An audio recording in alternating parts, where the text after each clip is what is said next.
আসসালামু আলাইকুম, welcome to লাবিবাস cooking world. আজ তৈরি করছি আমাদের আঞ্চলিক ভাষায় বলে পাকান পিঠা অথবা তেল পিঠা। তো আমি গুড়ের তৈরি করব, তাই প্রথমে এখানে পাতিলে পানি ফুটিয়ে নিয়েছি। তারপর চুলাটা অফ করে দিয়ে এর মধ্যে আগে থেকে কেটে রাখা গুড়গুলো দিয়ে দিচ্ছি।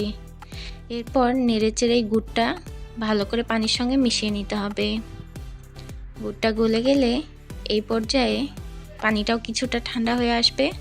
একদম গরম পানিও না, আবার একদম ঠান্ডা পানিও না, কুসুম গরম পানিতে আমি এখানে চালের গুঁড়া দিয়ে একটা সুন্দর মিক্স তৈরি করে নিচ্ছি।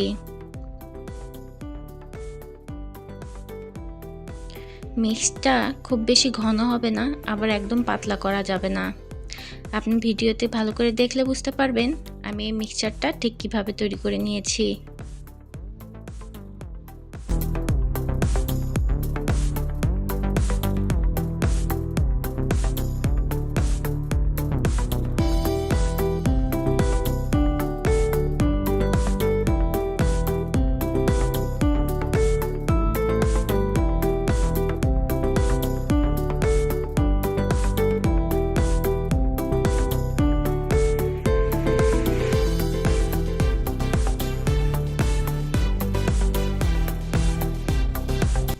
অনেকেই চালের গুঁড়োর সাথে ময়দা অ্যাড করে থাকে, কিন্তু আমি এখানে দিইনি।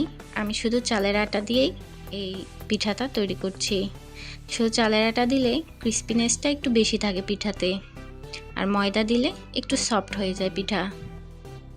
এরপর এই আটার গোলার মধ্যে আমি কিছুটা লবণ দিচ্ছি। অল্প পরিমাণ লবণ দিলে পিঠা টেস্টটা আরও ভালো লাগে খেতে। চাইলে এটা স্কিপ করতে পারেন। আর এখানে কিছুটা কালো জিরা দিয়েছি, যেটা অপশনাল, না থাকলে না দিলেও কোনো সমস্যা নেই। এরপর এই মিক্সটা খুব ভালো করে সব কিছুর সাথে মিক্স করে নিচ্ছি।